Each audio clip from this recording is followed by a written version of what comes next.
Bonjour à tous et bienvenue, c'est Alex, préparateur physique et diététicien sur Olympie. Putain.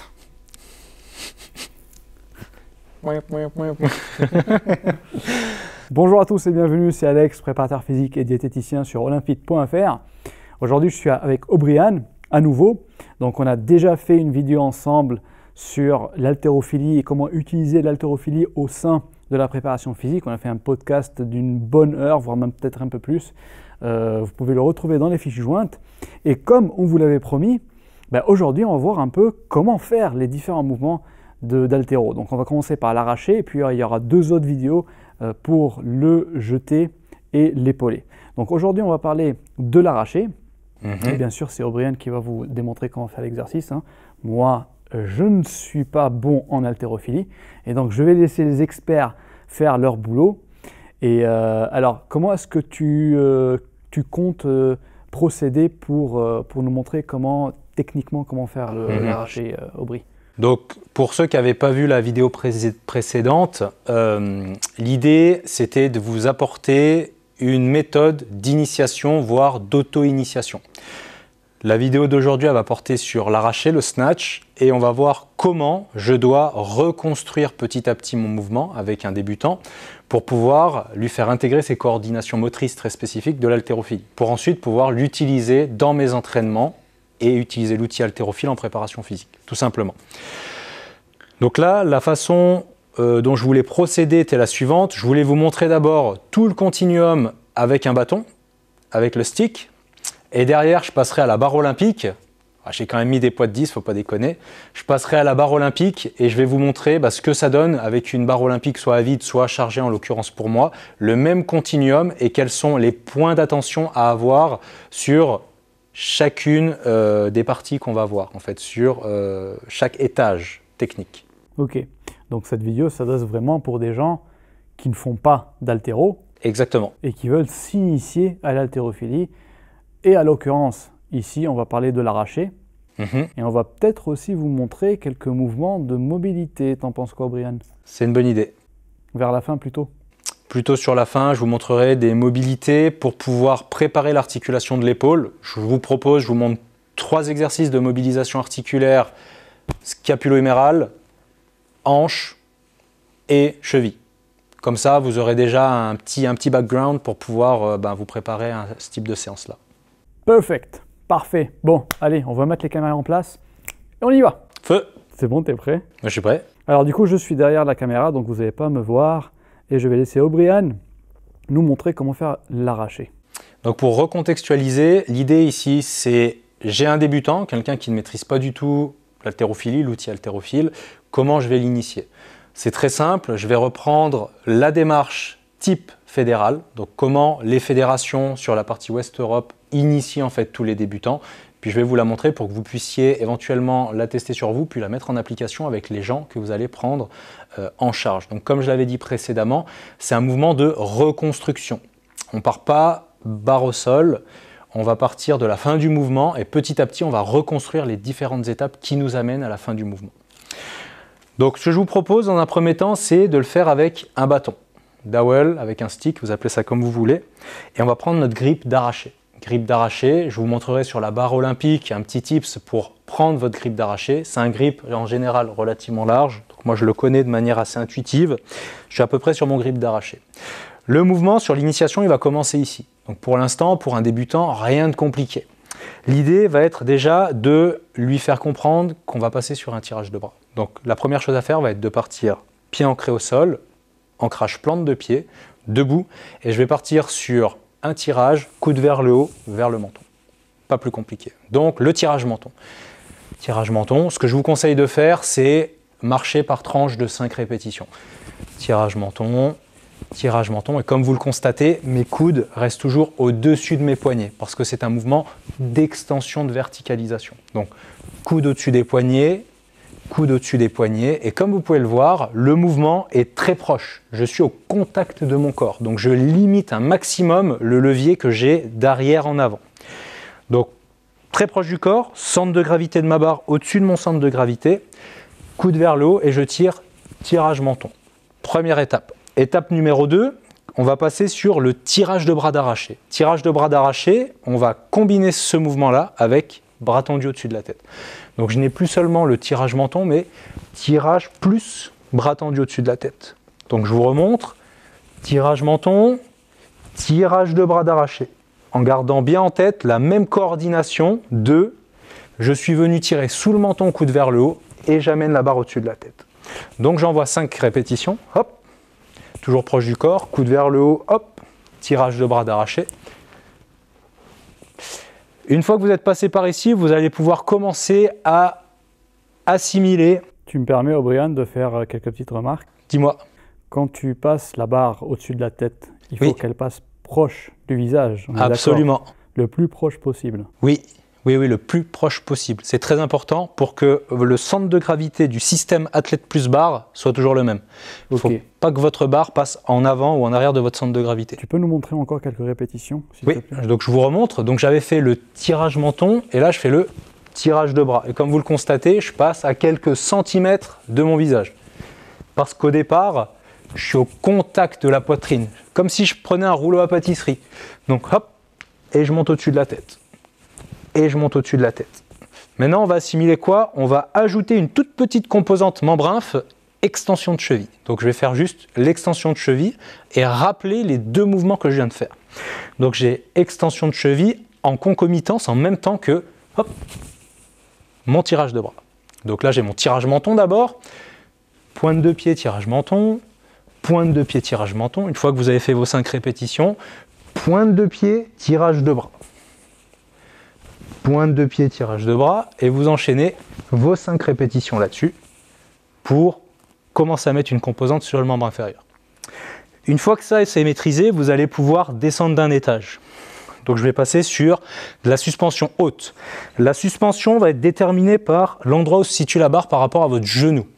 Si je me trouve au-dessus du genou, je serai en suspension haute. Si je me trouve sous le genou, je serai donc en suspension basse. Puis la position barre au sol à mi-tibia. Donc maintenant que j'ai fait ces deux mouvements, je vais passer en suspension basse. Toujours mon grip d'arraché, je vous rappelle, on est sur l'arraché. Suspension haute, et je vais rappeler ces différentes phases. Sauf que maintenant j'ai une composante technique supplémentaire, c'est le second tirage ici. Second tirage qui va être juste derrière ma phase d'ajustement, qui est le passage des genoux, que pour l'instant nous n'avons pas vu. Je vais faire juste, je fais glisser ma barre sur les genoux, je suis aux hanches. Donc on a 7 composantes supplémentaires à maîtriser. Je pars en suspension haute, je glisse sur les genoux, tirage au menton. Jusque là ça va. Comme vous avez pu le constater, regardez bien la barre, elle vient au contact de mes hanches. Il n'y a aucun jeu entre ma hanche et ma barre. Je glisse sur mes cuisses et j'ai la barre aux hanches. C'est très important, ça va être très important pour la restitution des forces, poussée du membre inf et restitution au niveau des bras, de la ceinture scapulaire. Quand la barre est au niveau des genoux, O'Brien, tu as le buste penché en avant? Exactement. On est sur, donc là c'est une composante technique pour venir être ancré sur tout le plat du pied. Donc on est ancré sur notre plante de pied globalement et on va dominer sa barre. Il ne faut jamais être trop assis ni trop en avant. Si je suis trop en avant, que va-t-il se passer? Je vais être déséquilibré pointe de pied. Donc vous imaginez ce qui va se passer, j'arrache devant tout simplement. Si je suis trop assis, il va se passer quoi? Je vais être en ancrage talon. Et si je suis en ancrage talon, je vais faire quoi? Je vais arracher derrière, tout simplement. Donc on va essayer de garder une composante d'ancrage plante de pied, et pour ce faire, on va se mettre en dominance de la barre. Donc j'ai les épaules, ma ligne d'épaule qui domine ma barre ici. Alors regardez bien, c'est très important, la barre est derrière les épaules. Donc le deltoïde antérieur est devant la barre, et si je trace une ligne verticale qui passe par la barre, ben celle-ci va passer derrière l'épaule, à peu près au niveau de l'épine de la scapula. Mais l'épaule, dans le sens où deltoïde antérieur, est devant la barre, et ça c'est extrêmement important. Je pense aussi, tu le confirmeras O'Brien ou pas, le poids de corps est réparti de façon équivalente au niveau des talons et des orteils. Là, en effet, je suis sur la plante de pied, ce que j'appelle la plante. Donc j'ai ni une composante pointe, ni une composante talon. Je suis ancré plante de pied. Pourquoi? L'objectif, ça va être de pouvoir pousser sur tout le plat du pied pour inscrire le plus haut niveau de puissance possible. Je vous renvoie à la vidéo qui avait été faite sur le podcast précédent. Pousser sur toute la plante du pied. Exactement. Extrêmement important. on sera beaucoup plus fort à pousser sur toute la plante plutôt que sur la pointe ou sur le talon. C'est l'appui tribodal, pour ceux d'entre vous qui connaissent un peu. Donc on reprend, donc on part en suspension haute, toujours son grip d'arraché. Je vais faire d'abord, je glisse sur les cuisses, contact hanche, et à partir de là, on va pouvoir initier le tirage de bras qu'on a vu précédemment. Donc je glisse sur les cuisses, contact hanche, et je tire au menton. Je me replace en suspension basse, et je viens tirer au menton. Vous allez faire vos 5 répétitions, vous vous rendez compte que déjà, rien que pour maîtriser la position initiale de la suspension haute, il va falloir un petit peu de temps et de la pédagogie de votre part. Maintenant, je vais faire avec mon tirage de bras d'arraché. Je me replace et je vais ajouter les bras qui se tendent.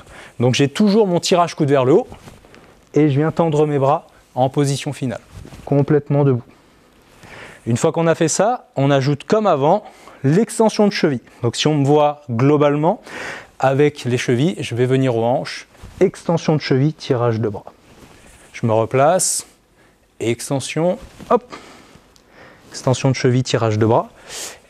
Et vous voyez qu'en fait, on ne fait que ajouter petit à petit des composantes techniques. Donc c'est en ça que je disais tout à l'heure, on va reconstruire le mouvement petit à petit. Une fois qu'on maîtrise la suspension haute, on passera à la suspension basse qu'on va voir tout de suite. Est-ce que Brian, tu peux nous montrer la position de la barre quand elle est en overhead? J'ai vu qu'elle est légèrement derrière la tête. Exactement. Donc je vous remonte ce qu'on vient de faire précédemment. Je suis en suspension haute. Je glisse sur les cuisses, je monte aux hanches, contact hanche, tirage de bras, hop, je suis au-dessus de la tête. Ma barre, en fait, elle vient, si vous voulez, à l'aplomb de mes vertèbres cervicales. Donc elle est en retrait de la tête. Pour les femmes qui ont des queues de cheval, ce serait en projection sur la queue de cheval, sur l'arrière du crâne. Pour quelle raison? Regardez, si je vous fais un overhead squat, ça va être exactement la position de barre que j'ai sur mon overhead. Et c'est ce qui me permet finalement d'avoir quoi? Le centre de gravité de ma barre, qui est ici, qui va projeter sur le centre de gravité au niveau de ma base de sustentation. Donc c'est la base qui est créée par mes 2 appuis au sol, mes 2 pieds. Et là, ma barre est au centre de cette surface d'appui au sol où se trouve mon centre de gravité. Et donc c'est exactement la même position. Parfait. On va passer à la suspension basse.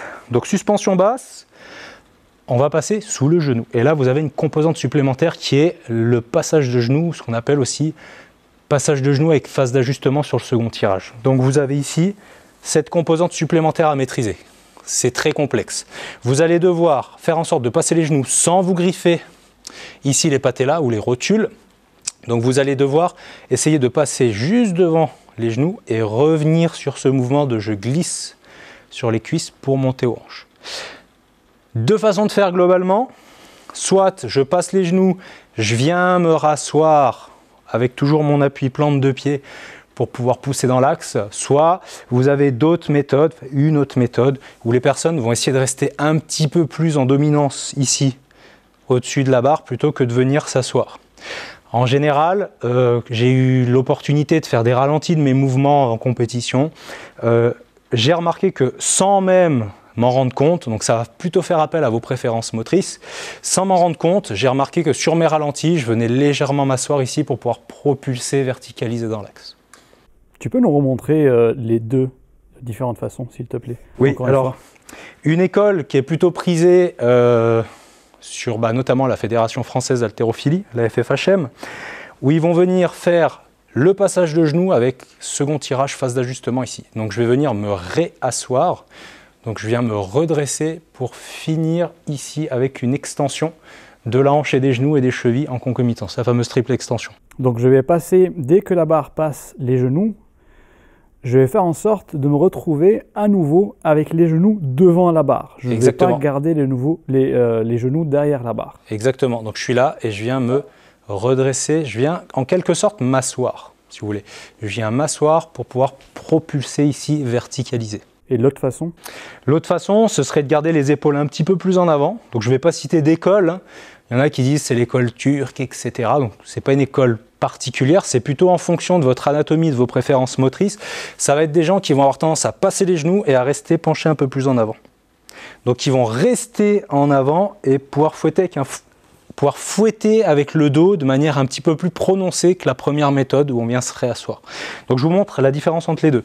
Ce serait une méthode où je viendrais me réasseoir, donc passage de genou, phase d'ajustement sur le second tirage, je viens ici sur mon tirage de bras. Ou alors, je passe les genoux, je garde cette dominance, vous voyez que ma ligne d'épaule reste en avant pour aller fouetter avec le dos de manière un petit peu plus violente. Là, il faut être très très bon sur le tirage de bras, auquel cas vous allez faire un gros arc de cercle. Dans tous les cas, je vous déconseille de mettre l'ancrage, le focus sur ce point technique. Expliquez seulement à vos débutants, que vous allez les brouiller. Expliquez seulement que je passe les genoux et je viens contact cuisse aux hanches. Ce que vous allez regarder surtout, c'est où je me situe en termes d'ancrage sur les pieds. Il ne faut pas que votre débutant ni finisse pointe de pied, ni finisse talon. Il faut qu'il reste ancré en appui tripodal au niveau du pied, sur la plante de pied. Donc je vais essayer de lui faire comprendre de passer les genoux, garder le contact cuisse et venir contact hanche. Déjà, si vous avez ça avec vos débutants, c'est déjà une grosse phase technique de maîtriser. Donc je vous remontre. On a fait la suspension haute, on passe à la suspension basse. Je vais venir sous les genoux, passage de genoux, je monte aux hanches, tirage menton. Ce qu'on a fait en tout premier. Je vous remontre, je passe les genoux, je glisse sur les cuisses, contact hanche, je viens sous le menton. Maintenant, je vais ajouter le tirage de bras. Tirage de bras d'arraché, hop, et je raccompagne. Je me replace sous le genou, tirage de bras d'arraché, et je raccompagne. Ça va pour ces phases-là? C'est nickel. Ok, on va passer maintenant sur le plus compliqué. On va partir du sol, donc j'ajoute encore une fois une composante supplémentaire. J'ajoute le fameux premier tirage. Premier tirage qui va se situer entre mi-tibia et le passage de genou. Donc je vais ajouter, maintenant je dois être placé au sol. On parlait de mobilité dans notre premier podcast. Là, en l'occurrence, pour vous placer en position initiale, il va falloir faire preuve d'un certain niveau de mobilité. C'est une position qui n'est pas très, comment je pourrais dire, naturelle en quelque sorte. Donc comme on parlait du caisson abdo-lombaire, vous voyez que je n'ai fait que me positionner. Je n'ai pas fait une hyper extension au niveau du rachis. Je n'ai fait que reculer mes hanches et j'ai maintenu mes courbures physiologiques. Je vais passer donc ancrage mi-tibia. Regardez, je ne fais que garder tout le buste, tout le tronc ici va rester d'un bloc. Je me positionne et maintenant je vais venir armer mes épaules. J'arme et j'arme et c'est tout. Est-ce que tu peux donc déjà hauteur mi-tibia? Pourquoi? Oui. Parce que quand j'ai des poids... Les poids font 45 cm de diamètre. Quand vous avez les poids en 45, ça vous fait un ancrage à 22 cm et demi. Comme vous pouvez le voir sur la barre qui se trouve juste derrière moi, c'est un poids de 45 cm, pardon. Donc l'axe de la barre se situe à 22,5. Et donc la barre se retrouve à peu près... Eh bien, la barre va se retrouver exactement à mi-tibia ici. D'accord. Ok, c'est pour cela qu'avec le travail technique broomstick, oui. On se met mi-tibia. Donc ça va venir mimer ce que l'on a avec sa barre olympique quand elle est chargée, tout simplement. Et c'est ce qui plus est, donc là on est dans l'outil haltérophile en préparation physique, mais pour nous haltérophiles en compétition, c'est la position initiale de la barre sur le plateau. Parfait. Et tu as dit que c'est une position qui nécessite quand même une bonne mobilité. Alors comme vous pouvez le remarquer, donc là on va peut-être mettre le focus au niveau des hanches. Vous allez remarquer que je maintiens ma lordose lombaire. Donc regardez, j'ai une légère cambrure sur le bas du dos qui est naturelle, hein, je ne la force pas. Et cette cambrure, je vais devoir la maintenir. Hop, j'ouvre légèrement les genoux et je suis en position où j'ai maintenu ma lordose lombaire. Je n'ai pas délordosé ici, j'ai maintenu cette position. Donc là, il faut déjà une bonne mobilité de hanche. Tu peux nous montrer ce qu'il ne faut pas faire, genre hyper extension? Hyper extension, ce serait se placer. J'ai du mal même à le faire ici. Vous voyez que j'essaie de forcer la lordose du bas du dos, alors que ma position normale, là je me sens agréable, je sens que ça ne tire pas trop sur les paravertébraux. Ils sont sollicités initialement, mais je ne viens pas accentuer cette ouverture. Donc je ne viens pas reculer mes épaules par rapport à mes hanches. Et sortir les fesses. Exactement, et sortir les fesses. Donc je tiens cette position où mon diaphragme se retrouve bien au-dessus de mon plancher pelvien. Parfait. Au niveau des genoux, remontre-nous les genoux bien écartés. Oui, donc on en parlait dans le podcast précédent, ça permettait de, ici je vais être en butée osseuse si je vais devant, donc mes fémurs l'os de ma cuisse va venir bloquer, alors que si j'ouvre les genoux, je vais libérer l'espace ici entre les deux os pour pouvoir m'asseoir naturellement. Et donc là, on voit qu'il faut faire preuve d'une bonne mobilité au niveau des hanches. Donc vous voyez que O'Brien n'a pas changé la position de ses pieds ni l'ouverture de ses orteils. Non.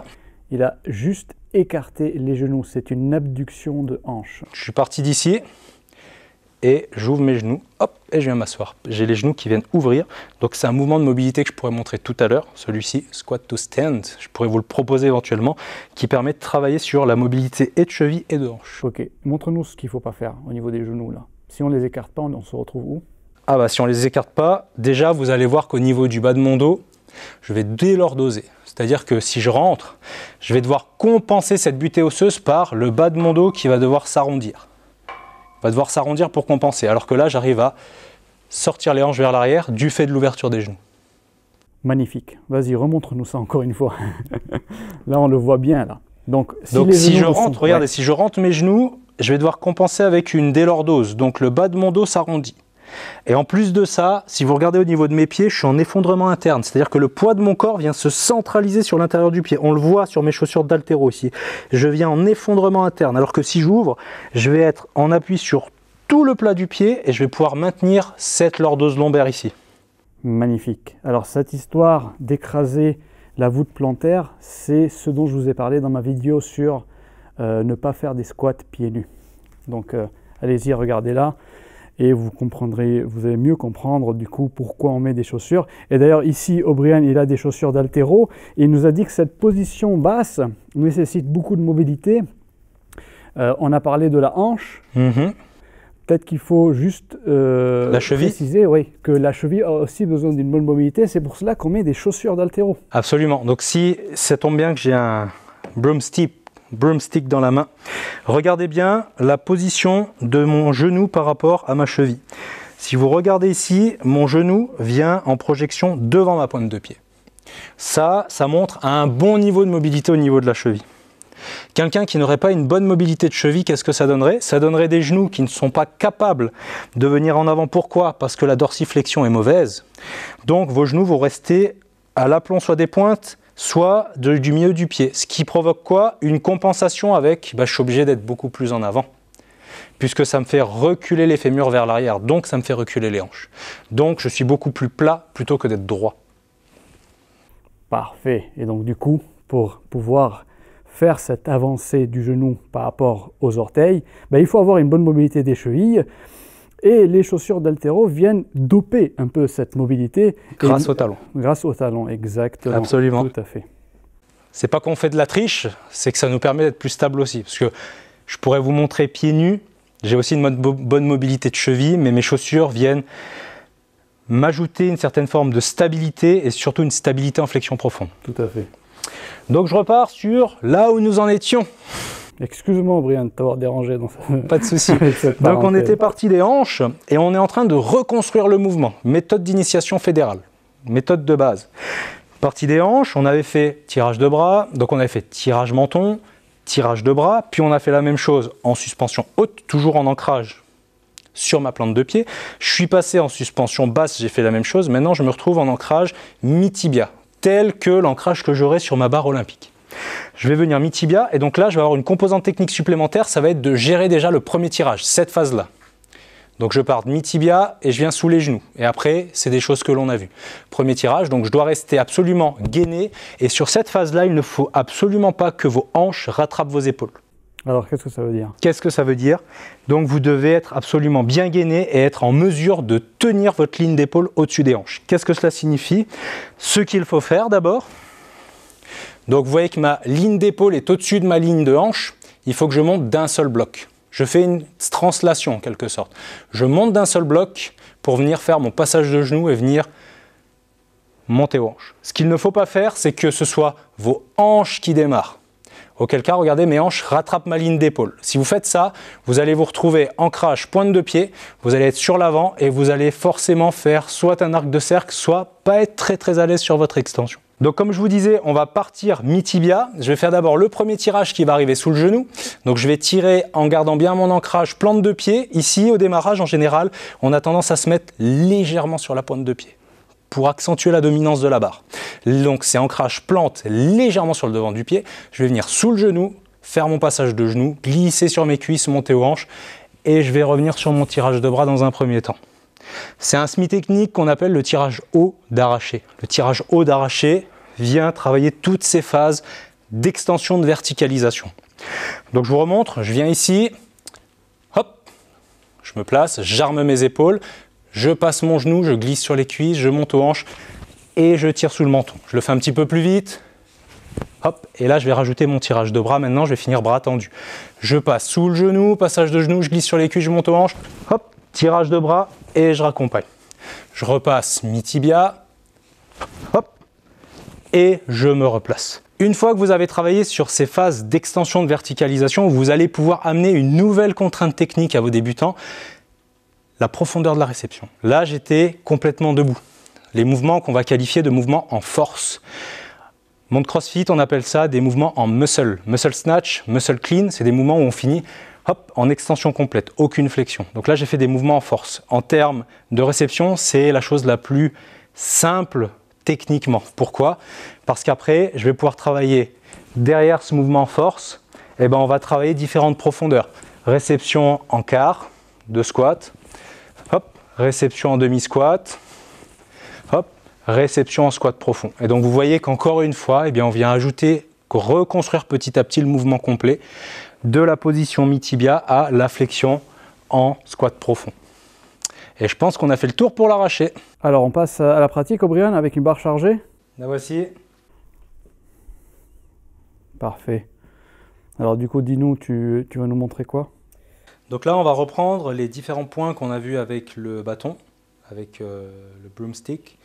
On va refaire toutes les phases et toute la reconstruction du mouvement. Sans après passer sur les différentes profondeurs de réception, on va déjà passer sur l'acquisition de la phase d'extension de verticalisation. Ok. Tu peux juste nous montrer comment prendre l'écart des mains? Donc si je le fais moi de manière naturelle déjà, pour que vous puissiez voir, je vais me placer ici. Et mes mains, comme je connais le grip, parce que j'ai déjà checké la barre, je vais me placer dans cette position-là. Comment je sais que je dois me placer ici? Au niveau des pieds, vous allez vous placer là où vous vous sentez le plus à l'aise, centré par rapport à la barre. C'est-à-dire que moi, là où je me sens le plus à l'aise, c'est à peu près largeur d'épaule. On sait que cette position que vous allez prendre naturellement, à peu près largeur d'épaule, va être la position la plus adéquate pour l'atteinte du pic de puissance. Donc là, on va pouvoir générer le plus de puissance possible, ça va être à peu près dans cette position-là. Au niveau des mains, le petit tip, ce que je vous donne, c'est la façon que j'ai de prendre mes grips et d'arracher et d'épauler. Ça va être la suivante. Vous allez partir du centre de la barre et vous allez faire des empans entre l'annulaire et le pouce. Un empan pouce annulaire, je ramène le pouce à l'annulaire, je place ma main, voici mon grip d'épaulé jeté. Alors bien sûr, c'est un standard. Après, vous allez l'adapter, l'individualiser. Pour l'arracher, comment je ferai? Très simple, une fois, une deuxième fois, vous voyez que mon annulaire arrive au niveau de la bague, c'est là où vous allez placer votre main. Donc je vous remontre, une fois l'empan pouce annulaire, je ramène, une deuxième fois l'empan pouce annulaire, la bague, c'est où je place ma main. Moi, je l'ai individualisé par rapport à mes préférences, je vais mettre la première phalange du pouce sur la bague, comme ceci. Ça, c'est mon grip d'arraché. Donc sur une barre, systématiquement, puisque les bagues ne sont pas situées au même endroit, parfois il n'y a pas de bague, parfois il y a une seule bague, parfois il y en a deux, je vous invite à reprendre toujours votre grip. Hop, je sais qu'à l'épaulé jeté, je vais avoir la main contre la première bague sur cette barre-ci.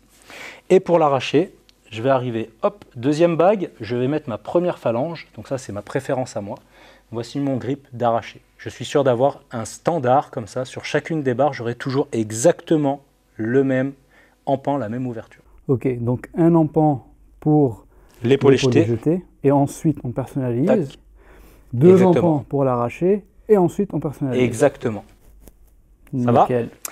Et donc vous allez voir, je vais me placer. Donc là, si je résume rapidement ce que je vais faire, je vais vous remontrer le premier mouvement qu'on va apporter lors de l'initiation, le tirage menton. Donc je vais faire 2 répétitions seulement, mais je vous invite à faire des répétitions de 5, enfin des séries de 5 répétitions plutôt, avec les personnes que vous initiez. Plus vous avez de répétitions, plus il y a d'acquisition motrice, tout simplement. On apprend par la répétition. Là, je vais en faire 2 juste pour que vous puissiez avoir un visuel. Donc je vais faire 2 fois tirage menton et je vais faire 2 fois tirage de bras d'arraché, le TBA. Tirage de bras où j'aurai les bras tendus. 2 reps de chaque. Donc je vais me placer comme je vous ai montré avant. Donc je sais que mon grip d'arraché va être ici. Et puis on y va. 2 tirages menton, 2 tirages de bras. Donc là, pour la phase de placement initiale, on est d'accord que tu as un léger déséquilibre vers l'avant au niveau plantaire. Oui. Ok.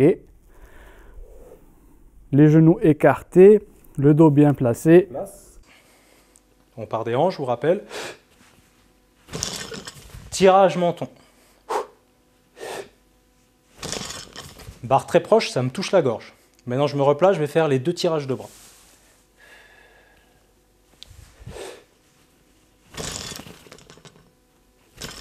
Un tirage de bras. 2 tirages de bras. Donc maintenant qu'on vient de voir cette première phase, on va reconstruire le mouvement petit à petit et on va venir faire exactement la même chose en suspension haute, donc au-dessus des genoux. Donc on va rajouter une contrainte technique étant notre phase d'ajustement avec notre second tirage ici. Je montre. D'abord tirage menton, puis tirage de bras d'arraché comme tout à l'heure.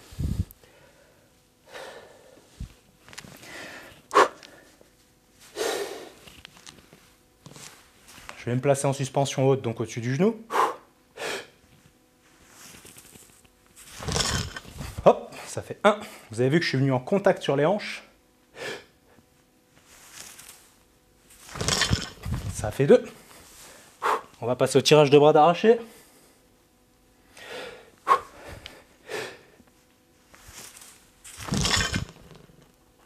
Ça fait 1.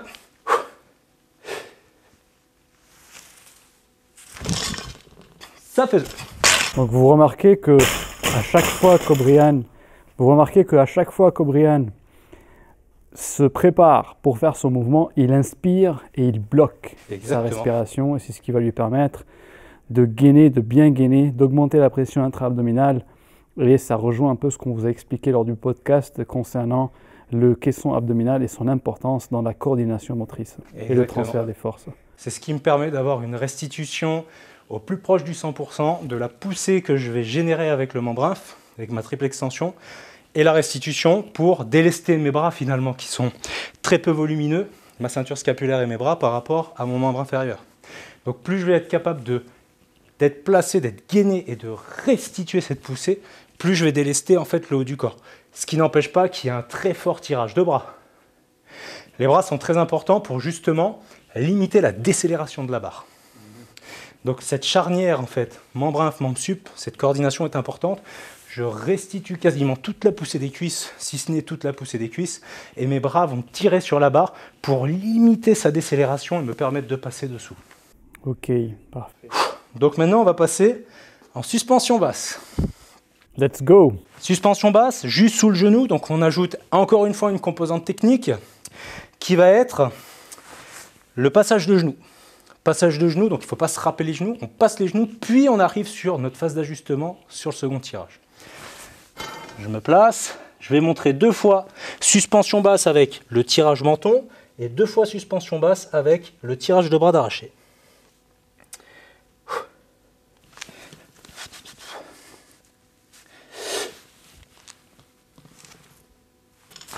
Ça fait 1 tirage menton.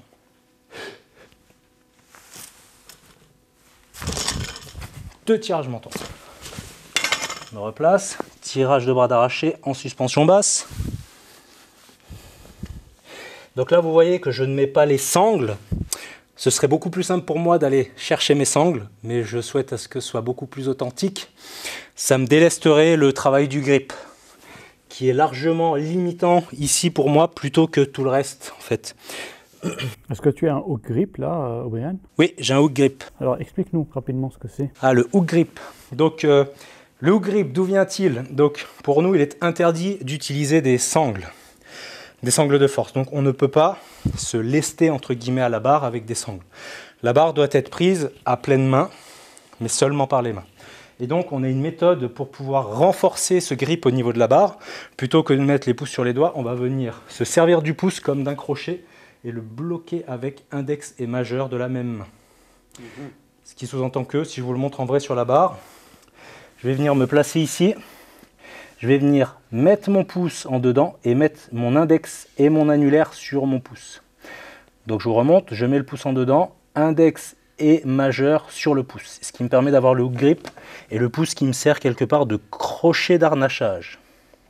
Parfait. Donc nous y retournons. Il nous restait les 2 tirages de bras d'arraché en suspension basse. Donc suspension basse, sous le genou.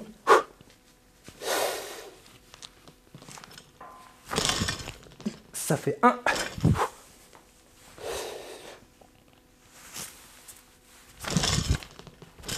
Ça fait 2. Dernière composante technique à ajouter pour nous, ce sera le départ barre au sol, comme ceci. Donc là, on va partir à mi-tibia et on va répéter exactement la même coordination motrice. D'abord, 2 fois tirage menton. Quand on part du sol, on appelle ça un tirage haut d'arraché. Donc là, on va faire du tirage haut. Tirage haut d'arraché, du sol, tirage au menton.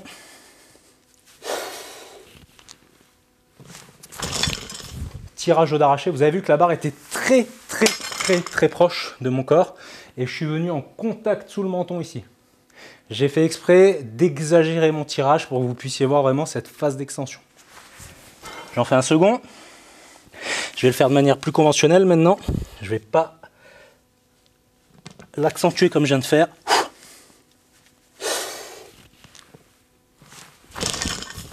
Hop, et on se replace. Une fois qu'on a fait ça, donc on a repris toutes les coordinations motrices vues précédemment. Et je vais finir maintenant en arraché force. Qu'est-ce qu'un arraché force? Un arraché force, en fait, c'est finissant les bras tendus au-dessus de la tête en partant du sol. Ce qu'on appelle les muscle snatch en crossfit.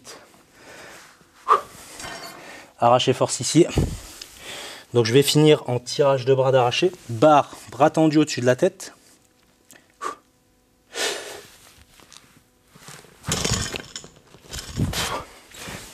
Et là, si vous pouvez faire un ralenti là-dessus, ce serait formidable pour que vous puissiez voir la proximité de barre et la verticalisation de la barre. Deuxième.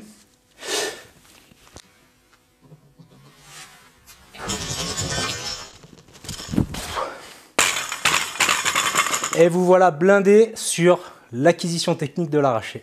Alors Aubry, donc on vient de voir l'arraché en debout. Donc on n'a pas vu l'arraché en flexion. Donc là, tu étais resté debout. Donc pour un débutant, ça serait bien d'essayer d'acquérir cette technique d'arraché d'abord en position debout et ensuite il pourra introduire les flexions. En effet, donc c'est même des mouvements en force que je faisais, c'est-à-dire que je restais toujours jambes tendues. Les mouvements debout, on peut se permettre une flexion à l'anche quart, certains demi-squats. C'est tout ce range d'amplitude qu'on appelle power en crossfit, power snatch, power clean, où on est en fait les hanches au-dessus des genoux. Tout à fait, globalement. Okay. Oui. Donc là, c'était même du force. C'est vrai, c'était de la force, donc on était en extension, il n'y avait pas de flexion. Est-ce que tu peux nous montrer un arraché complet pour juste voir à quoi ça ressemble? Un arraché sans aucune contrainte, avec des placements de pieds et tout. Ok, donc ce que je vous propose, c'est que je vais vous faire d'abord un arraché, donc sans contrainte. Vous allez voir que mes pieds vont se déplacer, je vais avoir une légère phase d'envol. Je vais en faire un à vitesse normale, puis je vous en fais un deuxième où je vais bloquer en position basse pour que vous puissiez voir les composantes de mobilité dont on parlait, pourquoi elles sont très importantes dans cette discipline. Allez.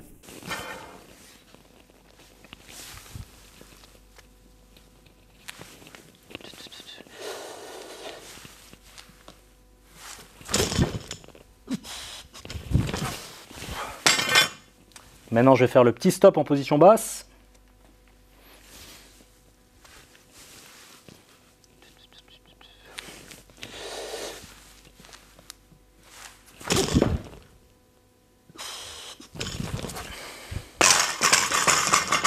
Voilà à quoi devrait ressembler un arraché après toute cette phase d'acquisition technique. C'est ce que je vous souhaite en tout cas. Ça vient relativement vite, à la condition que vous soyez relativement bien aiguisé sur cette dynamique d'initiation de l'arraché. Perfect. Alors donc voici pour la fin de cette première vidéo concernant l'arraché. Est-ce que tu as encore un petit mot à nous dire, Aubry-Rennes? Je voulais revenir éventuellement sur la composante du coup de bassin. Donc selon moi et l'analyse que j'ai pu en faire, si vous voulez, comment j'appréhende le fameux coup de bassin qu'on peut donner en initiation parfois, je ne le mets pas et de manière systématique. À mon sens, ce qui s'apparente à un coup de bassin n'est qu'une conséquence de tous les aspects techniques que vous avez mis en place autour du mouvement de l'arraché ou de l'épaulé.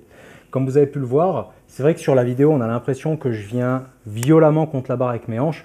En fait, l'idée que j'ai, la volonté, l'intention que j'ai, c'est de venir me grandir, verticaliser et de finir mon extension de hanche. Et la conséquence de tout ça donne visuellement quelque chose qui s'apparente à un coup de bassin. L'erreur serait de dire à un débutant, mets un coup de bassin à la barre. Pourquoi? Parce que son intention va passer sur ce coup de bassin et il va se concentrer plus que sur cet aspect technique-là.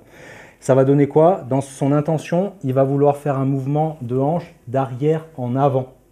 Donc on a une composante horizontale. L'haltérophilie est une discipline de verticalisation. Donc moi ce que je veux, c'est de la verticalisation et de la triple extension. Et la conséquence de faire une triple extension avec le tirage, visuellement donne un coup de bassin, mais c'est une conséquence. Parfait. Et moi, c'est une erreur que je faisais. C'est comme ça que j'entraînais les mouvements d'haltéro en disant aux gens de donner un coup de bassin. Et ben, merci. On casse la verticalisation. Donc merci ça va à d'éclairer ce l'encontre. point. Donc voici pour l'arraché. Il nous reste encore 2 mouvements à voir ensemble.